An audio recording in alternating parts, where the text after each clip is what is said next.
Amigos e amigas, bom dia. Vamos iniciar outro vídeo tratando hoje sobre a questão da consciência. Primeiro vamos botar aqui algumas questões anteriores, que foi sobre a mente, que a mente cria o ego e o ego não tem saída, não existe solução, porque ele é feito à base de conflito, da divisão. É bom também lembrar que o ego cria aquilo que a gente chama de personalidade, que é a sensação de uma singularidade. Só que essa singularidade é falsa, porque essa singularidade é constituída através do próprio ego. E o ego, ele está inserido, né, dentro de uma frequência no tempo e no espaço, na causalidade. Portanto, tudo que é egóico está dentro desse sistema. Passado, presente e futuro, né, que começa com nossa concepção e culmina com a morte. Então, não há alternativa dessa saída. Porém, é a própria consciência que cria o ego. Na verdade, a consciência, ela restringe o ego, restringe a mente, ela que é algo muito amplo, ela restringe alguma coisa que a gente pode chamar de mente e que restringe ao ego, que é esse nosso plano de frequência. E eu diria assim, que eu chamaria de que essa restrição, na verdade, são as lentes, são o nosso equipamento que a gente utiliza, né, na percepção, na cultura e no social. Então, é o nosso equipamento de percepção. Só que, como dissemos, esse equipamento é dentro do tempo, do espaço e da causalidade, e não há modificação, né? Você pode ser rico, pobre, você pode ter qualquer tipo de crença, de opinião, mas todas elas, além de ser passageiras, elas são baseadas na ignorância e na ilusão. Porque o ego não domina, já é restrito, a realidade é restrita, então o ego enxerga com lentes e não enxergando a própria realidade. Quando essa consciência é capaz de ser expandida, isto é, você acessa a consciência, e qual é a primeira forma? A gente diz que há um estado intermediário para se atingir, se despertar, que é o estágio que a gente chama de despertando. Esse estágio, ele realmente acontece através dos impactos, quando a pessoa começa a perceber que não manda em nada, que não controla nada, que não está inserido em contexto de verdade ou realidade nenhuma, que o ser humano, o paradigma humano é baseado na divisão, no conflito, na violência, no amor interesseiro, que é o amor egóico, no totalitarismo. Quando ele começa a se dar conta disso, ele vai recebendo alguns impactos que a gente chama de transição. Que impactos são esses? Primeiro, que pode começar pela sensação de perplexidade ao desespero. Ser perplexo de que não se trata nem de uma singularidade, que a sua própria singularidade é uma invenção. Seu nome é uma invenção. Sua história de vida é uma invenção a partir de valores projetados. Seus ideais são outras invenções. Sua felicidade é apenas uma utopia. E que esse mundo, ele não tem saída. Nós não temos como escapar dele.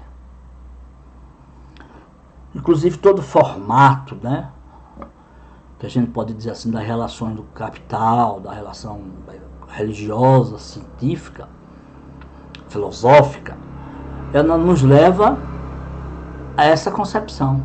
Não tem saída.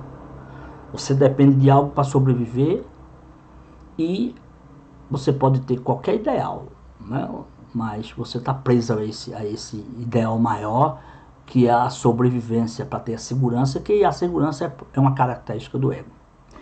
Então, esse é o primeiro momento, é o despertando. Só que esse primeiro momento, É claro que para as pessoas mais desavisadas, ela pode trazer algumas complicações.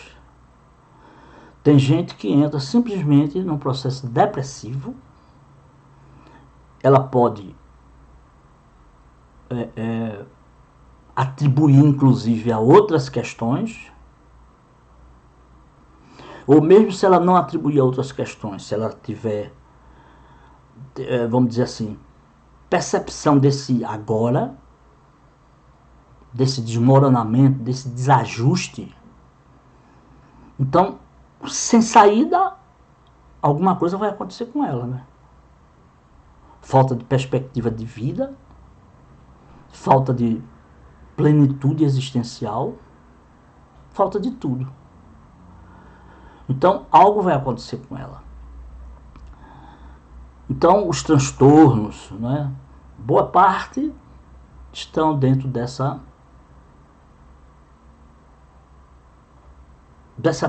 desse início de transformação. Bom, no entanto,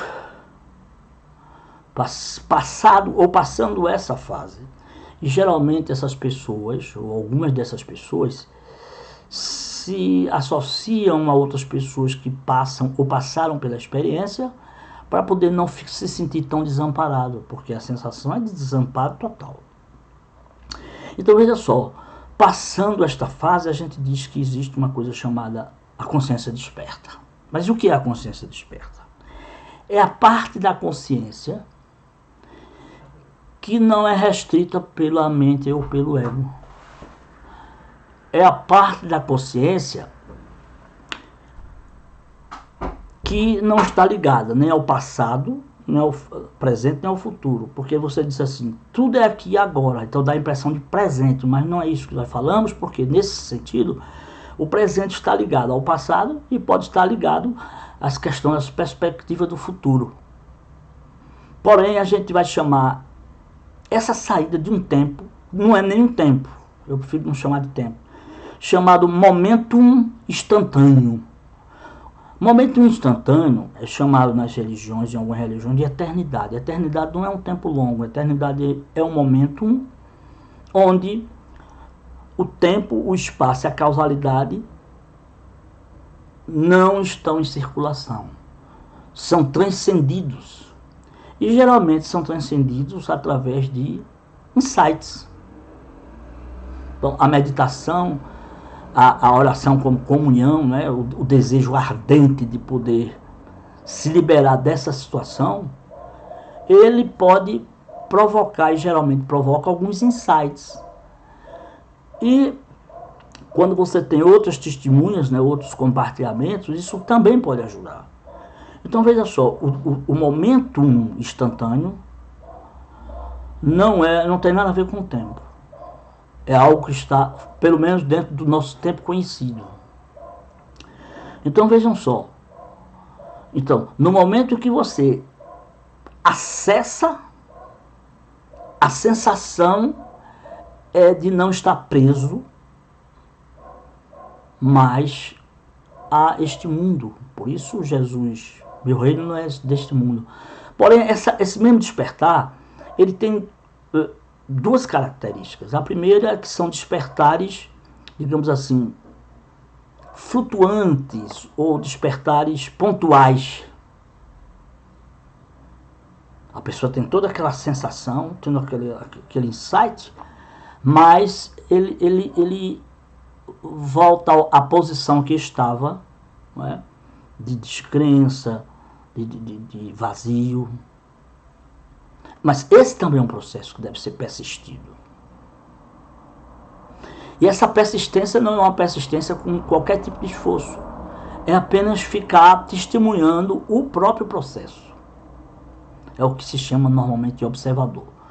No final das contas, desaparece o observador e a consciência, que é a presença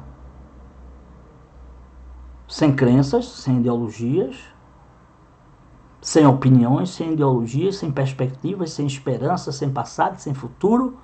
Ela está ali. É claro que não será igual ao nível da personalidade, né? Que é identificado, que tem uma própria identificação, e é esse medo que está presente, principalmente na perspectiva de morte, porque na morte essa identificação ela tende a desaparecer, e a gente fica se perguntando quem sou eu sem estar identificado comigo e com todo esse mundo que me cerca. Essa é a consciência.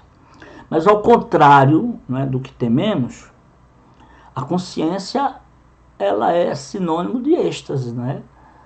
De liberação, de libertação.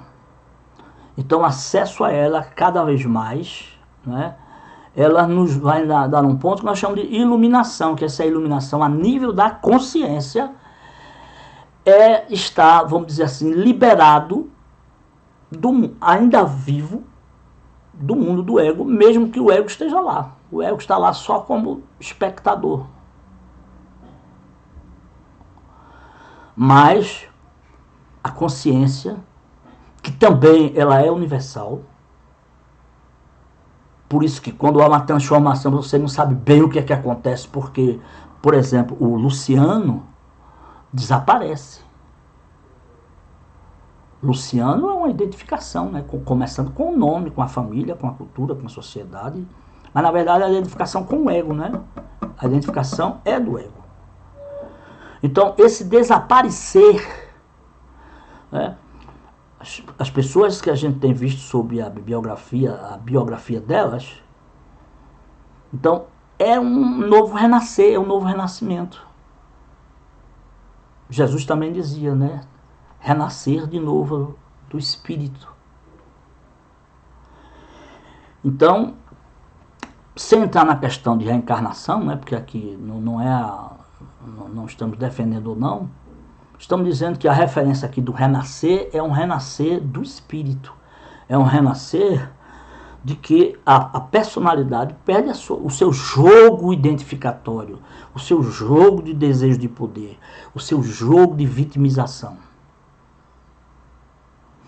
E aí a vida pode ser vivida com mais plenitude no sentido que é com consciência. Com a consciência desperta, viva, vigorosa, como dizia Krishnamurti. E aí a gente pode dizer, né, que podemos falar realmente do amor no sentido da compaixão, do amor universal, né, de que foi também uma das características que Jesus pontuou, né, que é pelo amor, porque o amor ele une. O amor ele une. E o ego separa. Então a diferença aqui é grande, né? Unir significa não estar separado do outro. Seja esse outro semelhante, planeta, animais, ou seja o que for, né?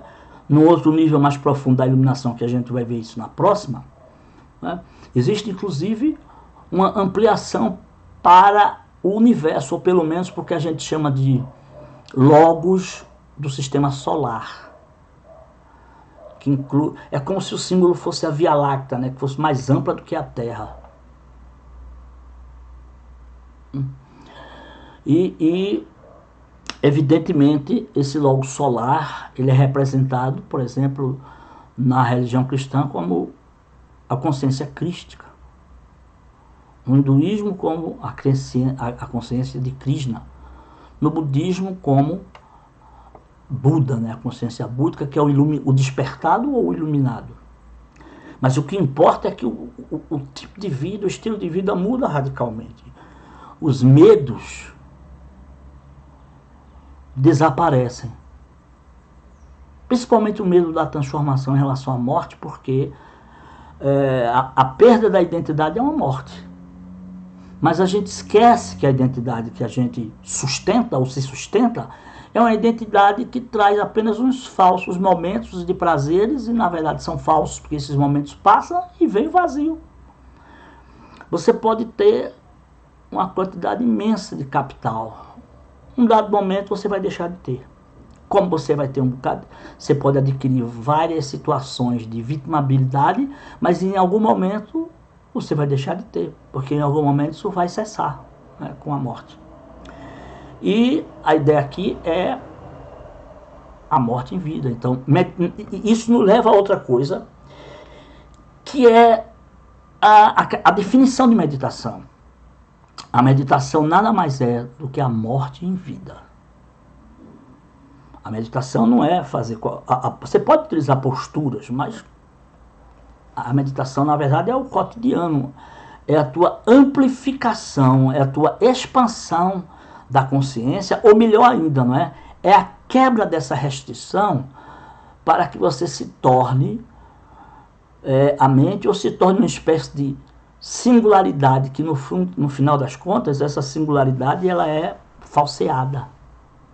Porque nós não somos nem o nosso nome, nem as nossas emoções, porque as emoções fazem parte do grupo dos seres humanos, as sensações, os desejos, os caprichos,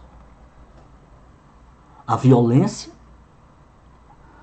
Tudo isso faz parte do ser humano. Então tudo isso é passageiro e pior. Não é apenas passageiro. É que em algum momento, e não precisa ser na iminência de morte, às vezes você está no travesseiro e começa a se perguntar qual é o sentido de tudo isso, e às vezes você é capaz de chegar à sensação dramática de que não tem sentido. Quer dizer, o ego inventa o sentido. Um sentido para viver a vida, quando a questão é viver a vida, da qual nós nos furtamos de viver por conta de leis morais, de regras, por conta de esforços pessoais, de criações, e essas coisas nos deixam cada vez mais atados. E muita gente ainda pergunta, se não existissem algumas regras, o que aconteceria com a humanidade? Não seria pior não? Mas pior do que ela já está. O problema do ser humano não são as regras, é a ignorância que ela está mergulhada. Então, nós vamos tratando por aqui, não é? Mostrando que a consciência nada mais é do que o desbloqueio, e muito mais, o desbloqueio da mente, que a mente é própria do ser humano, o ego é próprio do ser humano, que cria uma falsa singularidade, mas não é singular, ela é coletiva. E quebrado esse bloqueio, quebra também a separação e os conflitos. E a sensação de ostentação e de submissão. Então aí podemos chamar do amor, compaixão. Porque o amor, compaixão, é o amor que a gente pode se lembrar aqui de Francisco de Assis, do próprio Siddhartha Gautama, do próprio Jesus, de tantos outros que estão aí no anonimato, tentando fazer com que a humanidade, de uma certa maneira, desperte, embora não se possa, né, fazer com que a humanidade desperte, transmitindo, mas os símbolos e algumas parábolas e algumas pontuações podem ajudar. E aí eu vejo assim o papel do terapeuta, o terapeuta no sentido não da formação simplesmente profissional, mas a questão da vocação, né? do instrutor, como alguém que vai estar presente neste processo, onde a consciência será liberada da sua restrição, e cada vez mais que ela é liberada, a sensação de alegria, a sensação de naturalidade, a sensação de amor, que a gente às vezes tem em momentos flutuantes, elas passam a ser mais duradouras e depois de algum... Né? Quando se instala mesmo, então ela passa a ser duradoura. E aí a gente vai sair, né, desse nível de consciência, vai expandir mais ainda, né, para o outro nível da consciência iluminada. Então a gente fica por aqui, agradece vocês, e na próxima nós continuaremos o tema da consciência. Muito obrigado e bom dia.